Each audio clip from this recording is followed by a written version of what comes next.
I want to touch on an interesting point when it comes to probate in a sale.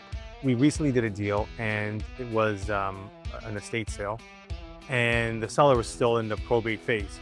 So my buyer, who's a first-time buyer, obviously not really familiar with the process and the situation, had a lot of questions, and along the way had questions that he wanted answers or updates on. One thing that most people don't really realize is that during the probate period, when the court has their information and their documents, and they're going through their process and their procedure, none of the lawyers really have any insight to what stage they're at or how long that can take. So when it's in that process, in that phase, seller's lawyer, who you would think might have some insight, doesn't. Okay, they really don't know.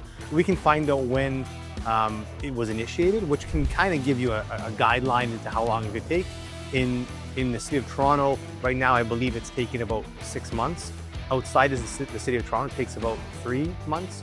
So, with that piece of information, we can find certain things out, but there's no way for the seller's lawyer or the buyer's lawyer to kind of inquire about something or, contact anyone to figure out how much longer it might take or, what stage they're at. And, most people don't really realize that unless they're really in this kind of a sales transaction. Overall, if you're buying or you're selling and you're in that probate phase, you're kind of in the dark and you're at the mercy of the courts.